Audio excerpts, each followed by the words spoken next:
Hey guys, welcome back to a lovely afternoon today. Here I have a very special guest that I have connected with through Instagram, through a lot of advice from a lot of other influencers like Gary Vee and a whole bunch of other entrepreneurs. I discovered this amazing soul beating up the business world, Brian Christiana. And I Hey said that man, last name right, I believe. you Yeah. nailed it. You nailed it. It's Brian Christiana. You got it, man. You got it. Yeah. Hey, when you're in sales enough, you can get any last name down. That's But right.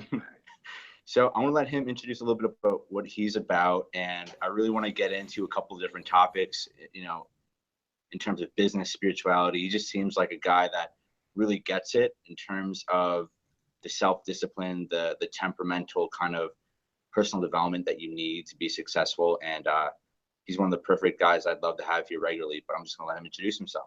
Awesome, man. I'll just give you the quick top level, and then we can dive into any stories or anything specific you want to know about. But essentially, for anybody who doesn't know, I'm the founder and CEO of Bold Worldwide. We're a fully integrated ad agency in New York City. And what we do is we combine business strategy with real storytelling, not just like making up stuff with actors, like real storytelling. And then we use all of the digital and social tactics and data to then drive actual business results. And, we work with clients as big as PepsiCo and Tropicana on a per project basis. Then we have clients all the way down to tech and sports startups. And we even work with the New York Mets and some stuff with the Baltimore Ravens and a bunch of clients in between on different scales. So it's been an exciting journey, and I'm excited to chat with you here today, man. This is cool. Yeah, no, that's really cool. And so like the first question I have is like, man, when did this all happen for you? Like you talk about those fortune companies, and I'm like, am I talking to Gary or am I talking to the new upcoming somebody's gonna beat him kind of guy? Are you just like the Zorro in the dark, or? I don't know, man. I'm still early in my journey. To be honest with you. But I've been at it for a long time, right? I mean, I started actually, believe it or not, I kind of kicked off my career when I was 16 years old. I was into skating, and I don't know, I had a passion for storytelling, and I don't know, just something about business that I liked. And so I picked up a camera. I started teaching myself how to use it. I filmed a skate video, and I had no connections, no money, nothing. I just started like filming, made this video, like figured out along my, as I went.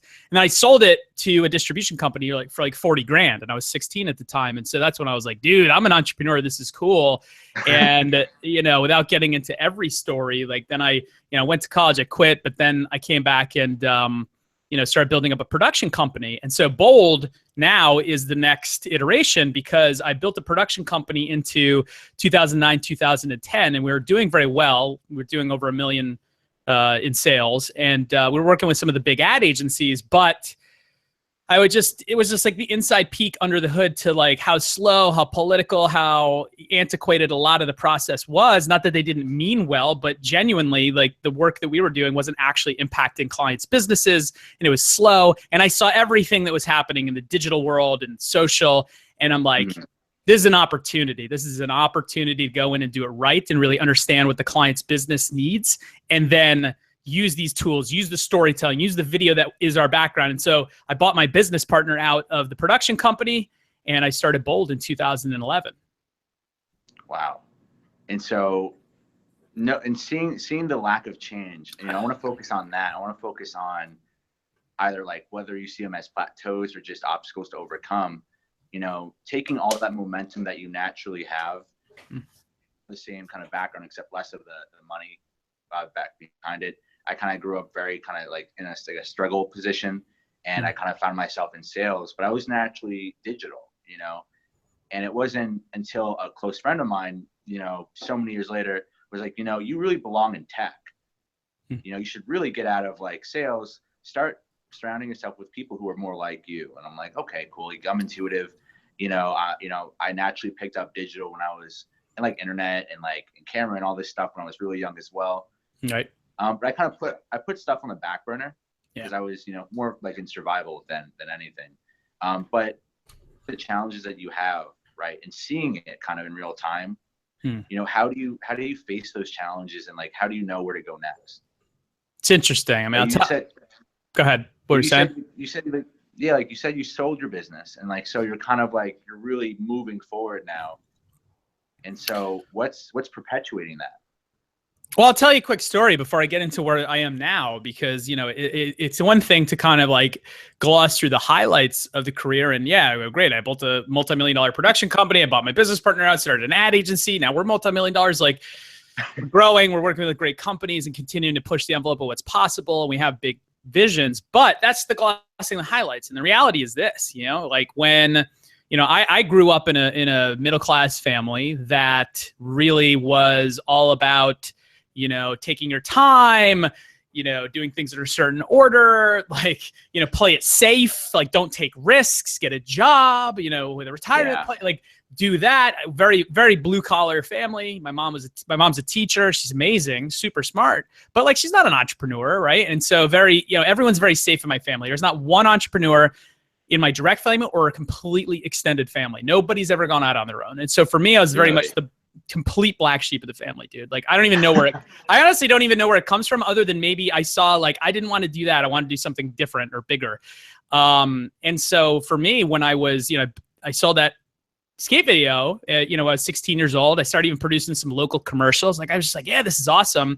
And right before I graduated high school, my dad, who had spent 33 years in the military, who had, you know, he was lieutenant colonel, like amazing accolades, like way up there, done incredible things for the community. But he had all these amazing aspirations. Like, he was going to open this science center and he was going to do all of these different things and travel, all the stuff he never got to do. He died the day before his retirement. And like, dude, it was a punch to the gut. And it was really, it was obviously very tough, especially at that time. And Oh, you muted yourself. Yeah. All right. I fixed it. Computer's being weird. But anyway, so, you know, but for me, the bigger thing was like, for the first time ever, I knew in my gut that I wanted to do big things and had aspirations. But then when I saw that he never got to actually realize those dreams and those goals, I was like, holy shit, like, what am I waiting for? Like, why am I listening to my teachers and my family and everybody that I'm surrounded with who are like, oh no, you go to college, you get a safe job, then you do that, don't take risk. Like, you know, entrepreneurism isn't a good thing. You lose a lot of money. Why am I listening to all of these people? Like, my dad never got to do half of the things that he aspired to do just because time ran out. And I was like, dude, I'm not going to live that life. Like, I'm going to do stuff my way, on my time, on my dime, and I'm just going to go for it. Right. And so, look, I mean, obviously I got a bunch of different catalyst stories, but like, that really for me was the foundation of just like, I'm not going to wait around, you know? And the same thing with this right now. It's like, that drives me today. Like, I'm not going to hesitate. I see an opportunity. I saw an opportunity with digital. I saw that the advertising business, the advertising business model was broken, but there was still a huge opportunity for companies that could come in and do it right. Yeah. And that things were changing. And I'm like, I'm not going to hesitate. If I wait until all that plays out, dude, it's over. And so I'm not going to hesitate. I'm going to take advantage of situations and opportunities when I see them. And so that's always just been a part of because of that experience. That's just been a part of my blood. Yeah. Do you think you've always been fast paced? Did you grow up in like a slow paced? And you mentioned this, you grew up kind of in a slow paced kind of environment. You know, me personally, I grew up on Long Island, you know. Where? What town? Hampton Bays and East Quogue. How old are you? Sorry, cut out. What? How old? Oh, I'm 25. All right, I'm a bit older than you. I grew up in Riverhead, man. You're in Riverhead, huh?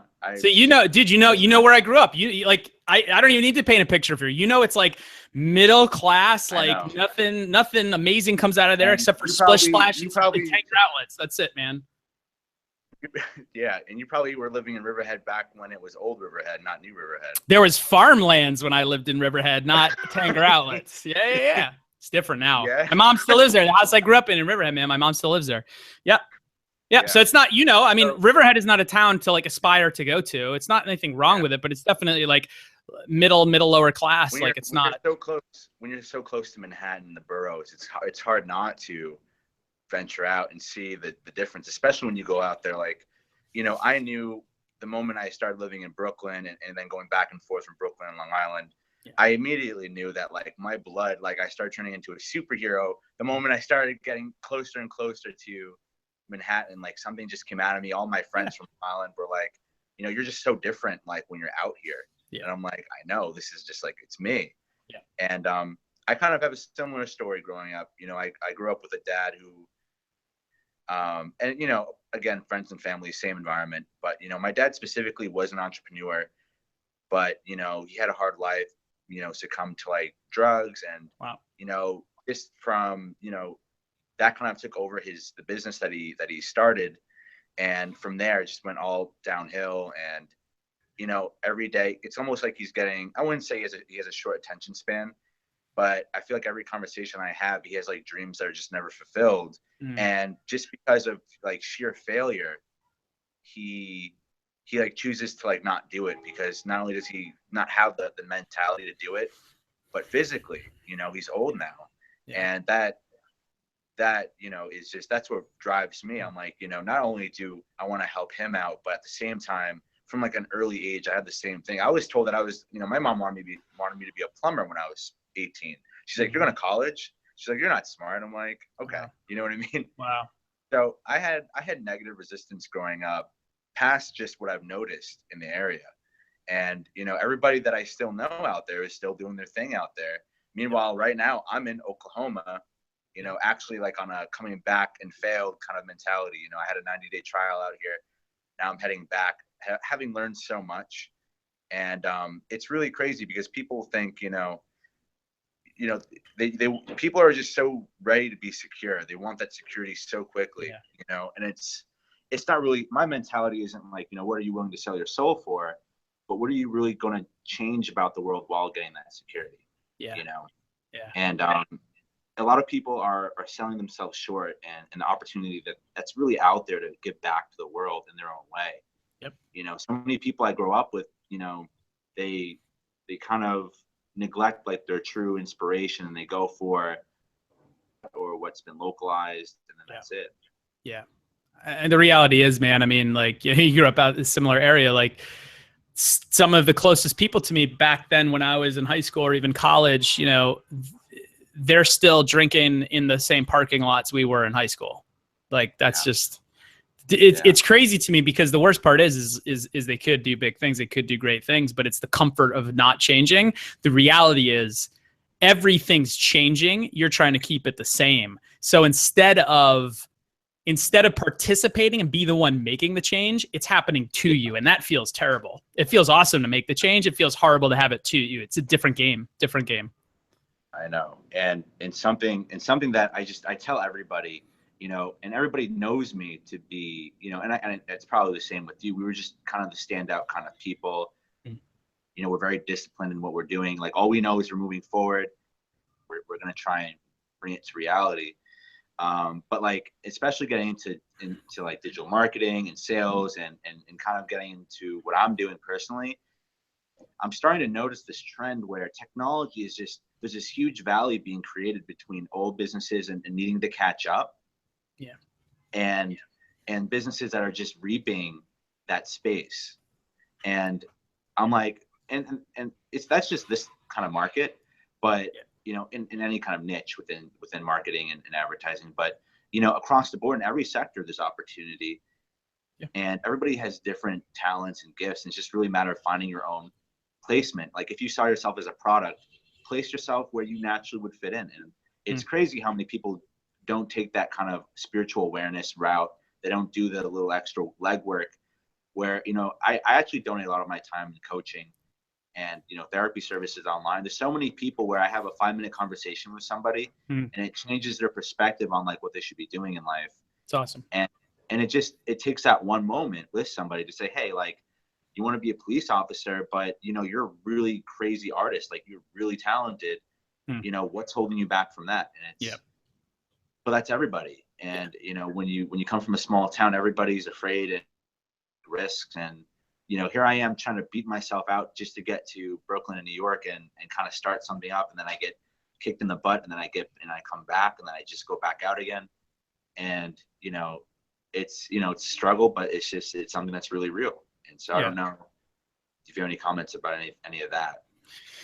Oh man, it's just the truth, right? There is no success without failure. The notion, and I think you and I grew up in similar situations where we probably taught a lot of the same things, but the notion that you can have success without the failure is complete garbage. You can't. It is part of success. It is part of growth. It is part of getting to the next level. Is stuff will fail, will break. You will screw stuff up, no question. And the more that the bigger your ambitions, the more that you try to do, the more you're going to screw up. The bigger your problems are going to be, the bigger your failures are going to be. And the reality is that once you can accept and recognize that that's not a problem, it's part of the journey, it changes everything. Because now you expect failures to happen. And when they happen, you don't go, oh my God, I can't believe this happened. You're like, oh, there was the thing that got screwed up. Cool. What can I learn from this? So A, it doesn't happen again. And B, I can implement something even bigger next time. That's all it is. And what people expect is this like constant journey that continues to rise. And the reality is it's an ebb and flow.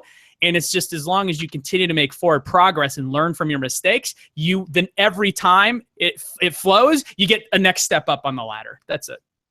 Yeah, no, you're absolutely right. And I don't know if you know anything about personality typology or personality stuff.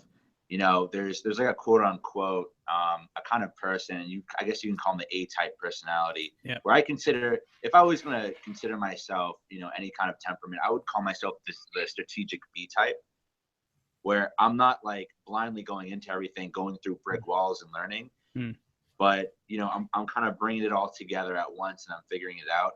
And there's going to be a lot of people watching this video and just in general, who just they just go at it and they're not thinking. And I think it's a combination, right, between, you know, this is my strategy, execute. Oh shit, it just turned totally south, you know, and people lose that confidence. Whereas, you know, I totally bombed out in Oklahoma. I thought that a lack of competition would be great. But it was the very nature of such a community-based state that people aren't trying to be competitive here. They could care less. And so that kind of taught me something and a lot of other things. And I'm like, okay, well, the least competitive place in the world ended up not being a great place to go. Moving on. Next. And all right. That's it. Next. Yeah, next. Like that's all it is, dude. Next. Nope, you're muting. There you go. Nope, can't, hold on, man. I don't know what you did, hold on. Cannot hear you, bro. Hold on. Let me see if I can get you on here. Can you hear me? No, still can't hear you.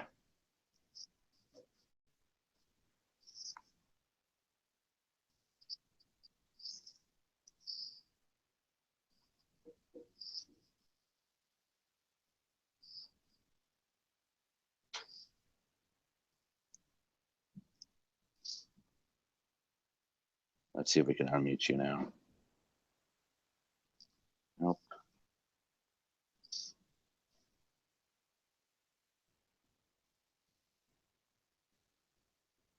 Yeah, I don't know. I think something happened with your mic. Maybe you would want to if you can hear me, hit the troubleshoot maybe down by the audio. Maybe that'll fix it.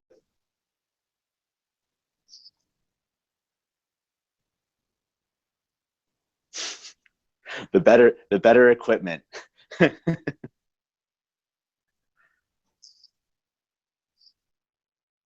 Can't go wrong with smartphones.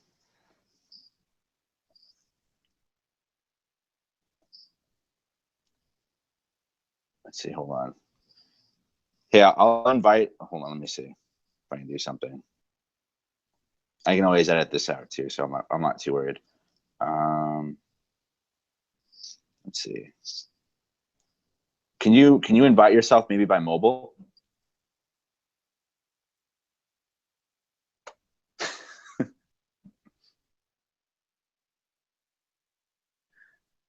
Can't hear you. Yeah, come back and then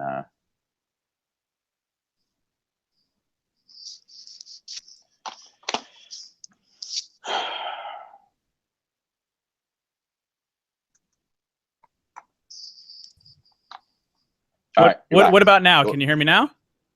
Yeah, absolutely. All right, whatever. That was weird, Fantastic. but who knows? Just glitched out. We lost some momentum there, but that's all right. That's all right, man. Life happens. I know. Dude, that's it. We're talking about failure, and it blew up. Like, you just roll with it. Yeah. Some people would get Exactly. freaking freaked out about that, worked up, angry, and you're just like, okay, that's the thing. Cool. Next. Like, keep going. It's just, okay. That's it. Troubleshoot. Get on your phone. Get on the one device that we should be on. Yeah. Whatever. It's no big deal. But anyway, cool. Yeah. I lost my train of thought, to be honest. Yeah, we were talking about failure. I was just gonna share a story with you, which was, dude, I almost share a story. Yeah, I almost went completely bankrupt personally and in the business in my production company in the early to mid 2000s, man. Like, damn, because I was, running without a direction. Because I had no experience. I dropped out of college. I didn't know, like, I knew I was talented, but I didn't know all the ins and outs of business. I didn't have anyone to mentor me or to rely on. And so I was just moving forward, but like kind of ignoring all the warning signs of like, hey, maybe you shouldn't, hire this person yet, and all those kind of things. And so it wasn't literally this way. But it was, you can hear me, right? Because I can't see your video. Oh, I can hear you. Yeah. Okay. All right. Well, keep talking. I just can't see your picture, but that's cool. So, it felt like this where I woke up one morning and it was like, oh my God, like I'm $250,000 in debt. Like the business is $250,000 in the hole. I'm, behind. I can't make this month's office rent payment. I can't make payroll. I'm 2 months behind on personal rent. I've literally got like negative numbers in my bank account. And I was like, holy shit, like, how did this happen? And for me, like, I blamed it on a lot of things and a lot of people. Like, oh, well, it's because I don't have an entrepreneur background. Oh, it's because my dad's, no longer around. It's because you taught me this, because I didn't, have access to X, because this employee screwed this up, because this client didn't pay us on time, because this contract, whatever, because we get, like all these problems. And I was just like blaming it on all the issues.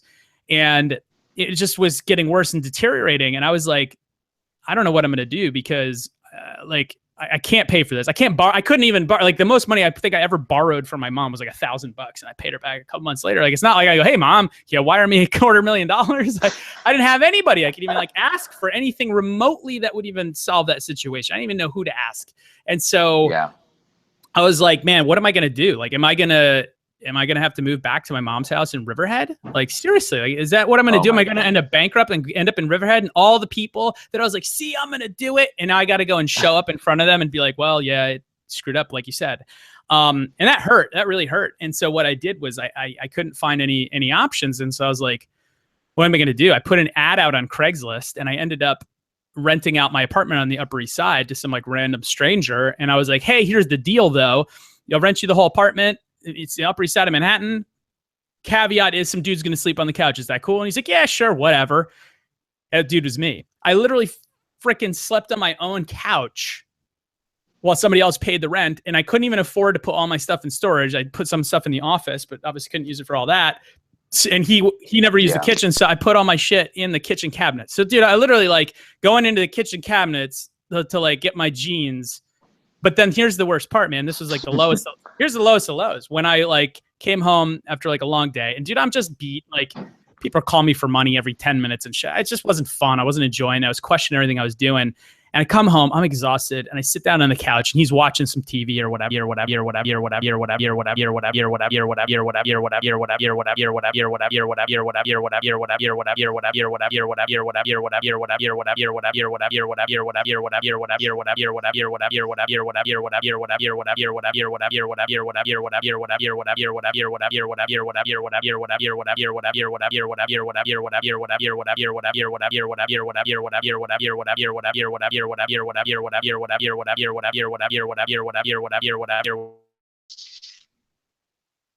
Sorry about that. You hear me?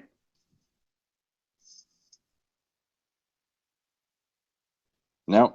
Oh my, this is horrible.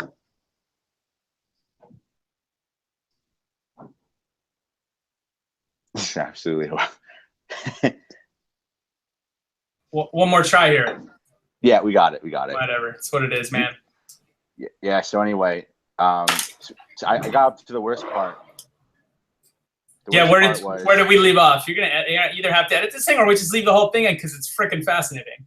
Yeah, yeah. This is blowing up. And now my other microphone's not working, dude. My computer's like, you can still hear me there, right? Like, oh yeah, absolutely. But there we go. Now my real mic's on. All right, whatever. Whatever. Roll with it.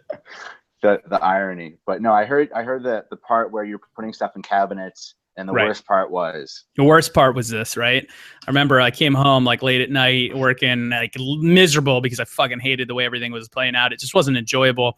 And I get home, it's late, and I sit down on the couch. He's watching TV, and he's a cool dude and all. He's like, yeah, he's watching something. And I'm sitting there. I'm like, I just want to friggin' go to bed.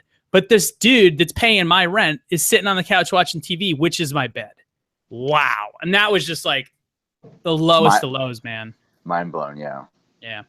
But here's the resolution to this, right? So like I was, and it went on for a while, man. Like I was super depressed. I thought this was it for me. Like, this is it, dude. I'm not all the things. Oh, there you go. Nah, yep. Your mic's messing up the audio.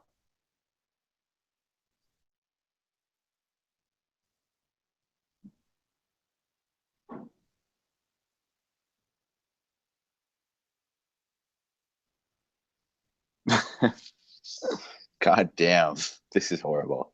We may need to reschedule. Yeah, you're good now. I'm good now. That's crystal clear. We'll see what the fuck happens in a minute here. Whatever. Anyways, it's really losing the momentum on the story, but fine, whatever. We'll keep rolling with it. So, but anyway, long story short, like, yeah, dude, like it was miserable. I thought I was gonna fail. I thought I was gonna have to go home and just be like, yep, I didn't have it. Everything you said was right, dude. Like, I don't know what I'm doing, blah, blah, blah.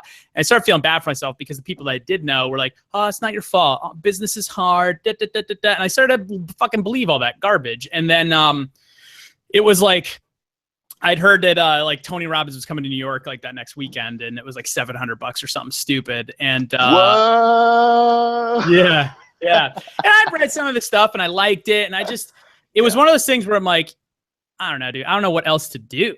And so my roommate happened to like 2 days later paid me like the $1,100 or something like that I was charging him, and he gives me he pays me cash, and I like count at the $700. And I had $700 in one hand, $400 in the other, and I'm like, I'm already 2 months behind on my rent. If I can't make the rent in 2 weeks, like we're evicted, like it's game over. Yeah. And I'm like, but what up? I'm like, I'm gonna end up evicted one way or the other. I might as well just take this money and go to this thing and see if whatever. And long story short, whether it was Tony or not, or just the fact I was so on the ropes that I just needed some positivity and like a different perspective of life. But what I had realized when I went there was that I was utilizing all of these different things that happened to me as the excuses and the reasons why I was in the predicament that I was. And what I wasn't doing is I wasn't taking personal responsibility for the fact that, dude, it is all my fault. I was trying to convince myself, oh, it's not my fault. Dude, it is. Completely was my fault. And it was like fucked up to realize that, because you're like, man, it's all my fault. Like, I'm a horrible person. But you know what though? Like, at the end of the day, you can still hear me, right? Yeah. All right, cool. Jesus. Right? Record. But at the end of the day, what you're going through, and this is just me coming from my psychology major, it's, you had something happen where if it was so tremendous that if you had just accepted that accountability, it would have just hurt you that much more. Yeah. And so slowly easing it back into you and saying, yeah, this is just all me. I'm pretty sure that, I can't speak for you, but if you can only imagine, if you just took that maturity on, that responsibility at first, it probably would have hurt a lot more. Yeah. And so that's like it's a strong coping mechanism, but it's kind of like, and listen, I'm doing the same exact thing, not anymore because I just got out of a situation. I would not say worse than that, because you already had a business and everything, but everybody's got their own things. But it's crazy though, like what entrepreneurs and people in general have to go through, when situations like this arise. Yeah. Right. Yeah. And I'm pretty sure that guy that you lived with probably knew that it was you on the phone. He had to have known, you know what I mean? But, it's getting that, it's being modest. Lately I've learned that it's really just being modest to the self and saying, this is my situation, but it's not going to break me. It's only going to add to me. And, I don't know if you want to finish your story with Tony. No, I mean, so it was, yeah, no. Like, Look, I mean, that was the thing, is that's what I took away from it, that it was all my fault. And it was equally like depressing, that like, oh my God, this is all my fault. But it was then at the same time equally amazing, because I was like, it's all my fault, which means I can control all of this. Like, so I stopped blaming all of the issues. And I was like, well, I'm just going to like start fixing these. And I went from $250,000 in the hole, living on my couch with somebody else paying me rent. 14 months later, I did my first $1 million in revenue. Totally out of debt, didn't have a roommate. Turned around 14 months plus them. Like, so that was it. Nothing changed. I didn't get better at producing. I didn't get better at video in 14 months. I just got a different mindset, and that changed the game. Just changed your damn mindset. That was it. Yeah. That's crazy. And like literally I forgot when it happened for me, the switch was, but I've always known kind of that, like out of fundamental. It's like, it's weird though, right? Because we can fundamentally know things, but at the end of the day, it's different to actually live it. Yeah. And so, you know, I say 2 years, you know, fundamentally, like I just realized, you know, because I was doing a lot of coaching, I was doing relationship coaching, I was doing all this kind of coaching work. And then I just started realizing over time, I was learning about all this kind of mindset philosophy, right? Everything's mindset. And then I just started seeing it with my clients, and I'm like, just stop seeing it this way and create a new way to see things, and things will change for you. Yeah. And I started doing that for myself. And despite where I am now, despite just being in the hustle and learning and growing, and trying to create, it's, you know, like I'm going through a lot right now, but that's not deterring me from my eye on the prize. You know what I mean? Right. Yeah. And it's a lot. And a lot of people, like, I feel like a lot of people will say to themselves, okay, there's this whole entrepreneur movement. There's no entrepreneur movement. There's that waking up and realizing that you have some, you know, you have to take control. Yeah. You know, you gotta give back. And that alone, it's like you're the main character to an action movie. You have all this responsibility now to save the fucking world. Yep. And that's you, but it's in your own way. And a lot of people cannot handle that all at once. Some people can't just start their own business. They're not built to be that way. No. Or it would take them hundreds of years to do it. You know, it ain't easy, man. It ain't easy. That's for sure. It's definitely not easy, but you just have to realize that it is part of the journey. You're not there's no straight line. There's no straight line. Like, to get here, I almost completely, like, almost blew it all up, but I didn't, you know, like, so it's just part of the journey. Yeah. Part of the journey is breaking. I forgot what that word was, where like, it's like a statue's cracked, but there's like gold lining, like to fill the cracks. I forgot what that's called, but it's like, you know, you can break so much, but then like when you're built back together, it just kind of adds to your foundation. Yeah, man. Dude, you got a lot more, you got more life with you. You got more decisions. You got more perspective. Yeah, no, I totally agree with that. But it's a crazy story. And so just from there, like within a year, you just turned around. Yeah, 14 months, man. That's crazy to me. I had dreamt of doing $1 million in sales. And then I was sitting there like about to go bankrupt, $250,000 in the hole. Everything felt like it was falling apart. And I'm like, this is never going to happen. And then 14 months later, I just did it. And I was like, oh, that wasn't even that hard. Like, that wasn't even that crazy. Like, yeah, you know? It's all, but at the end of the day, you were really close to that number anyway, because if you're negative that much, right, that means you're already doing a kind of amount in general. So yeah, exactly. I was just wrong. The negative versus the plus symbol was in the wrong place. Yeah. And that's when you know it's really a mindset. And so it's like the next goal you have, or that I have, it's really like, okay, you know, the difference between a couple of decimals over is really just mindset. Oh yeah, dude. It's positive versus negative. Yep. And you know, I would say, to really like give applicability to viewers, you know, I know we've been going on for probably about half an hour now with interruptions, but I really want to focus on, you know, less of like the spiritual aspect, because we kind of got that down pat. Yep. And we've got your journey down pat. What do you think are some takeaways? And I'm not necessarily focusing on the digital marketing, you know, niche, just in general, people who may be watching this and they want to just kind of venture out and do their own freelancing maybe and start off really small. You know, where do you think people should start in terms of mindset, or in terms of, you know, resources or tips that you think would be applicable to somebody, even me? I mean, hey, you mentioned mentorship. If you know of any good mentors that would be able to mentor me, you know, I'm finding more and more that I need, you know, my own mentorship, because as I'm discovering my own strengths and weaknesses, I'm like, damn, like I just don't have everything covered, and it would really be nice to have that direction. course. There's always, you always need someone else's perspective who's been through it or something similar who could give you perspective. And for me, the first step is really really accepting and realizing that failure is part of the process, because I think so many people are taught to avoid it instead of realizing that it is part of the process. Like you cannot get to $1 million without a lot of problems. You then don't get from 1 million to 10 million without even more problems. You don't get from 10 million to 100 million with even more problems. It doesn't happen. Yeah. So when you just go like, that's just part of the process, I'm not alone in this. All I need to do is learn from those failures.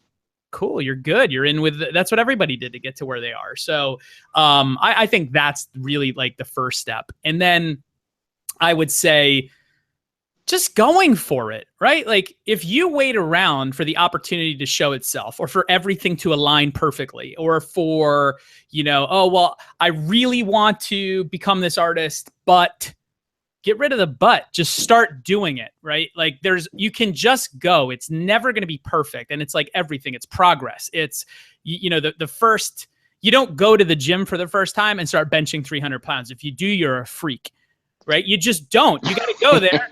And dude, some people are naturally stronger than others and might go there for the first time ever and start benching at 175. But there's a lot of people who go to the first time and they can barely bench the bar. And if you go, well, I'm embarrassed because this is all I've got, so I'm not going to go to the gym tomorrow, you'll never get to 300 pounds. So wherever you start, that's cool. That's your starting point. But you have to go and start doing it.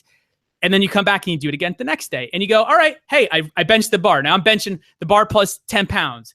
And then the bar, and you do that over and eventually you'll get there. Or you realize, hey, you know what? You don't have the body physique to lift 300 pounds, but maybe you got to 220. That's still better than just lifting the bar, isn't it? Yeah. And hey, putting yourself in the gym is like putting yourself on the map to where you want to be.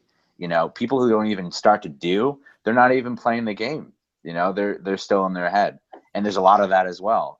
Yeah, which you may know about. There's a lot of people who just want to stay in their head, and they think that they can outthink their way into a situation, which is crazy. You got to do.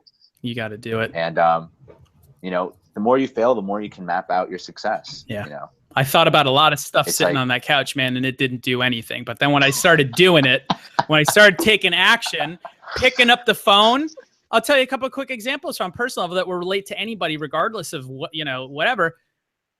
Like when I was in it and I was sitting and I couldn't get out of it and I felt like I was just a failure and a loser and it was never going to turn around. Dude, how many calls a day, vendors, collection people calling me, like asking for money. And I just see the numbers. I just ignore it. I'd ignore it. I'd send it to voicemail.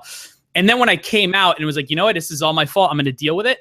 It did not feel good to pick up the phone every time they called. But you know what happened? The first one that I picked up and they're like, you owe us 50 grand. And I'm like, listen, here's the reality. I don't have it, but here's my plan. Here's what we're going to do. If you continue to try to collect this on me, dude, like I'm going to end up in bankruptcy. You're never going to see a dollar of it. Or let's work this out over the next 6 months. I'm going to pay you this way, this way, this way. You have my personal guarantee. And they're like, but that doesn't mean anything. I said, it's either that or nothing. And they go, well, I guess we'll give you a shot. And I did it and I paid them off. And they actually called me back and they're like, wow, you're one of the first people that said something that specific and then held to it. And I did that with everything. And all of a sudden, 14 months later, dude, no call. Not only no calls, I had more employees. We actually were positive. We're doing $1 million in sales, and we just started growing from there. And it was just taking the action. Thinking about the calls didn't change it, but picking up the phone and saying some words did. Yeah, that's so true. And it's kind of like action speaking louder than words. Always. You know that it's just in business. That's all there is. And it's not like, all right. And I'm not trying to say I get into these big guys. One of the buddies here that I actually recently couldn't work out with, the guy that actually, I don't know if you remember on that Instagram live, there's another dude that I was living with and we were kind of partnering up. Yeah. That fell through within the last 2 weeks. So I've been kind of going through hell here. But, he got me into Grant Cardone, and Grant Cardone is an A-type guy. He's all about actions. He's all about, he's gone through shit, but he makes up for it with just knowing that actions are it's monumental. Yeah. And I really regard that because I used to be somebody who was like, oh, words are the best. Words are the best. And then a girl crushed my heart and I'm like, nope, all actions now. Yeah. And I applied that to business. And then, it's just the way to go because now I like to call people's bluffs. I love it. It's like a hobby of mine. I'll sit across the room from somebody, a business owner, and they'll tell me, yeah, business is great. We're, you know, ROI positive, you know, we're great. Our marketing's great. And I'm like, okay, cool. All right. But then like, there's this whole mess that they have in front of me, like elephants in the room. And I'm just like, okay, you know, and I love that now. And I like being a part of the solution. And that's just so interesting to me, how much actions kind of just intertwine with everything. That's it, man. And yeah, I was lucky enough to actually, talking about Grant, man, he's an awesome dude. I was lucky enough, I spent a little bit of time with him a few weeks ago. And really? yeah, we did a coaching session and stuff too. Actually filmed it and he posted it online. So that's out there. So that's out there with a lot of views. And yeah, man, I mean, that's what we talked about. We're talking about growth and building something big, getting to the next level for where I'm at right now. And again, it's all action, dude. That's what he preaches, and it's true. Yeah. Yeah. And listen, how many times do you think he messed up in life? Just starting his businesses, like, and he's more of a logical kind of sensing in his environment kind of guy. Yeah. You seem like you're more intuitive and you're more like in your head, more strategic. And that's just me kind of having this conversation. But, you know, everybody's got their own skills and like attributes, you know, to business. Yep. You know, and I see Grant, I see Gary, I see you, you know, and I see the guys that are doing this on my level. And I'm seeing what everybody's playing with in terms of themselves. And I'm like, people just need to know that you combine actions with execution plus who you are. Yeah. You know, that creates the niche, you know? That's it, man. There's nothing more to it than that. Everybody overcomplicates it. I overcomplicate it for many times. And even just meeting with Grant, you know, it was like, how are we getting to $100 million? And it was like, you expect some magical like solution. And it's like, the same thing. Like, here's the stuff you're going to focus in on now more than you were focusing before to get to here. But it's still just like, cool. Yeah. Sales, grinding, hiring the right people, like doing really good work, rinse and repeat. Scaling. More and more and more. Like, that's all it is. It's not some magical thing that makes a business great or makes you as a person great. It is just consistency, doing, knowing you're going to screw up, learning from it, not doing that next time, and rinse and repeat over and over and over and over and over. Yeah. That's all it is.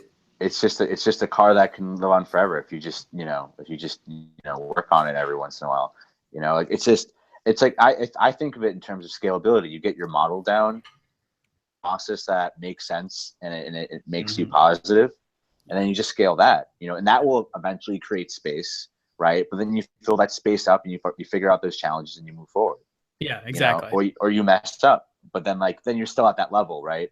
And that's the best part, is that you get to like that level, you know how to do that level over again. So even if like you had nothing tomorrow, you know exactly what to do. Oh yeah. With making mistakes, that's all it's about. It's, you know, like I take what I'm going through right now. I spent 3 weeks in Oklahoma. I don't see it as a waste of time. I'm coming back to New York so much stronger. I feel like the guy do you ever see that movie, The 300? Yes. Do you remember like the beginning where he's attacking the wolf and he comes back to his city with the fucking fur coat over his Vaguely, back? but I kind of feel like that. Yeah. I feel like that. I feel like I'm coming back to New York, like knowing so much more, not just about my niche and the people who I ran across, but I'm just like, wow, like I learned so much in what I was doing wrong, what I was doing right. About yourself. And learn about yourself. Oh my God, yeah. Like, that's the key. I would say it's 90% me, 10% technicalities of business. Yeah, dude, that's it, man. That's the same. That's what changes it all. Is learning about yourself, what you're good at, where your faults are, and being okay with that. Like, you don't have to fix it all. You just have to be aware of it. And then you go, all right, cool, man. I'm not good at that thing, or I always screw this up. All right, so well, maybe I need to hire somebody to take care of that. Or maybe I need to put more work in to understand it. I don't know. But it gives you the option, and that's all you need.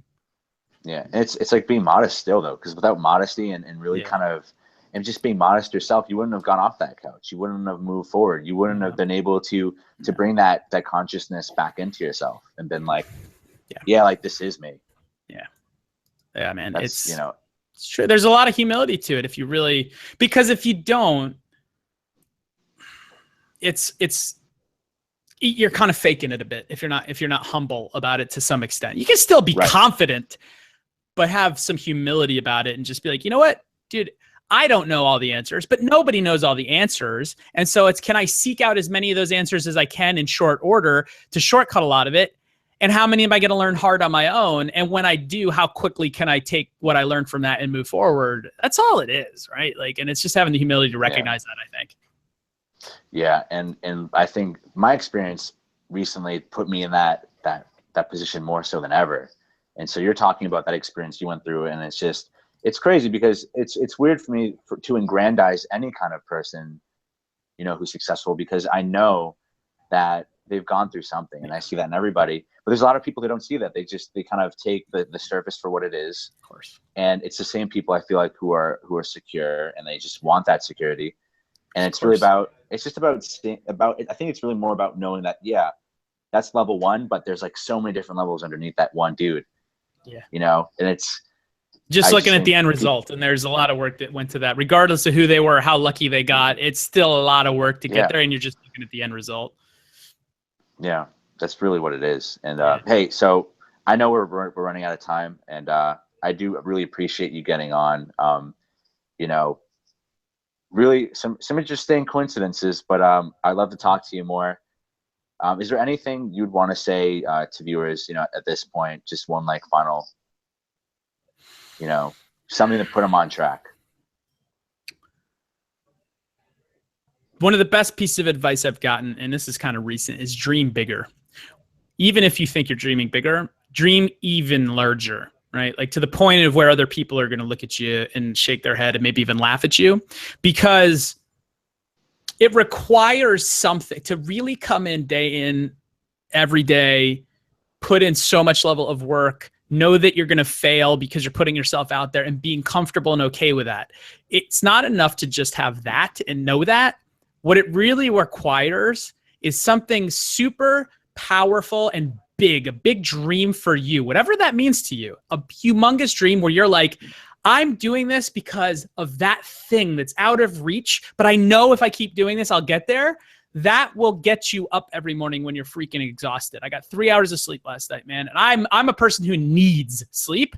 I'm exhausted, but you know what? I got out of bed and I didn't go like, oh, I'm like, yeah, I'm tired, but I still got up because I know what the dream is. I know where we're headed. I know the impact that we have for me, the employees, our clients. And that excites me so much that I don't care when it hurts, because the outcome is going to be incredible. And so dreaming bigger is what makes all of the rest of the stuff worth it. Yeah.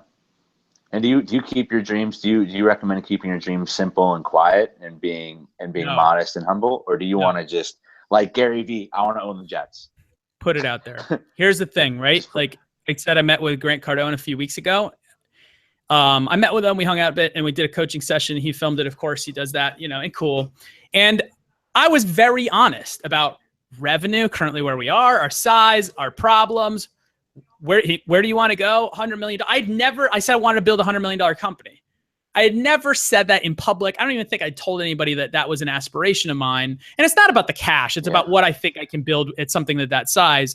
And I put all this stuff out there that for some reason in my mind, I'm like, oh, they edit out all the personal information and financial stuff. And they didn't. And I saw that in the first day, because here's the thing. I didn't even know they posted it. I got a tweet. I got to get off here in a minute, but I'll finish the story. I got a tweet from somebody who's like, dude, I saw you on Grant Cardone. And I was like, what?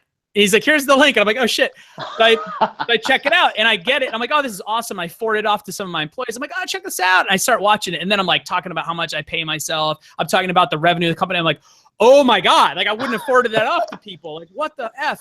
And so I'm kind of freaking out. I felt super uncomfortable. But then after 2 days went by, well, first of all, like what was there to be uncomfortable about? Nothing bad happened. But what happened was two things. One, because I said, I'm going to grow a company to $100 million. And now 15,000 people on YouTube have seen it. 100,000 people on Facebook have seen it because of Grant.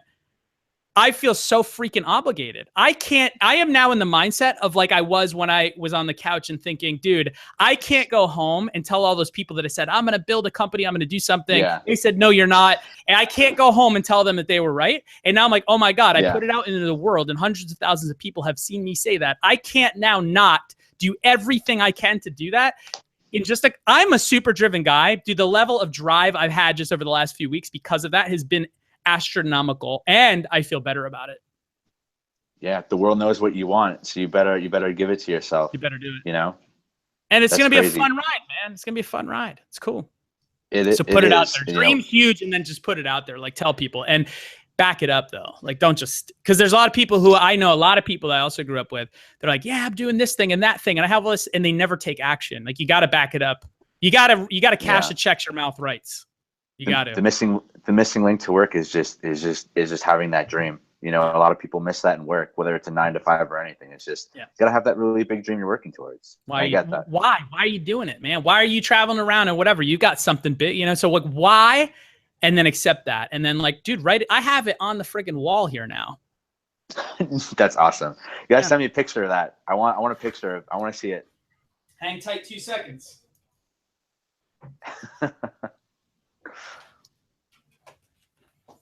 I know you can't really probably see it on the video here, but it says $100 million is your target. Fuck everything else. Grant Cardone. Oh my! And he signed it. Yeah. That's awesome. That's great. Yeah. All right. I want to let you go. We'll talk soon when you're not preoccupied. But dude, really great catching up with you. And I wish we had like a whole marathon of a series of videos we can do. Right. You know, but this was fun, man. We'll talk again. We'll talk again. Yeah, a lot of really cool inspirational stuff. Again, thanks for coming on, man. Yeah, my pleasure. Let me know how it goes and stay in touch. I will. I'll let you know when I'm back in the city. Sounds great. Thanks, Daniel. All right. Cheers. Bye. See ya.